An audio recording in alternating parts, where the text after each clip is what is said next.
കഴിഞ്ഞ വീക്കിൽ ചേച്ചിൻ്റെ ബർത്ത്ഡേ ആയിരുന്നേ. അതുകൊണ്ട് തന്നെ ഒരു ചെറിയ കേക്കൊക്കെ വാങ്ങിയിട്ടുണ്ടായിരുന്നു. ആ കേക്കിൻ്റെ ബേസ് ബോർഡ് കളഞ്ഞിട്ടൊന്നും ഉണ്ടായിരുന്നില്ല. എന്തെങ്കിലുമൊക്കെ ആവശ്യം വരുമല്ലോ എന്ന് വിചാരിച്ചിട്ട് എടുത്ത് വെച്ചിട്ടുണ്ടായിരുന്നു. അപ്പോൾ വിഷുവിന് എന്തെങ്കിലും ചെയ്യണമല്ലോ എന്ന് വിചാരിച്ച് നിൽക്കുമ്പോഴാണ് ആ കേക്കിൻ്റെ ബേസ് ബോർഡ് പെട്ടെന്ന് മുന്നേ കണ്ടത്. നന്നായി തന്നെ ആവട്ടെ എന്ന് വിചാരിച്ച്. എന്നിട്ടൊരു A4 പേപ്പറിൽ കൃഷ്ണനെ അച്ചടിച്ച് വരയ്ക്കാട്ടോ ചെയ്തിട്ടുണ്ടായിരുന്നേ. ഞാൻ സ്വയം വരയ്ക്കുകയാണെങ്കിൽ കൃഷ്ണൻ മാറി വേറെ ആരെങ്കിലുമൊക്കെ ആയിപ്പോൾ വിഷുവിനെ കൊളായിപ്പോൾ. അതുകൊണ്ട് അച്ചടിച്ചെടുത്തിട്ട് അതൊന്ന് കൃഷ്ണനെ ഒന്ന് പെയിൻറ്റ് ചെയ്തെടുത്തു. അത് കഴിഞ്ഞിട്ട് കണ്ണനെ ഒന്ന് വെട്ടിയെടുത്തിട്ട് ആ ബേസ് ബോർഡിലൊന്ന് ഒട്ടിച്ചു കൊടുത്തു. പിന്നെ എൻ്റെ കയ്യിൽ കുറച്ച് പിസ്തൻ്റെ ഷെല്ല് ഉണ്ടായിട്ടുണ്ടായിരുന്നു.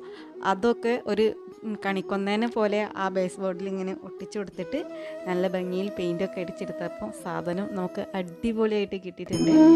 അപ്പോൾ എല്ലാവർക്കും ഹാപ്പി വിഷു.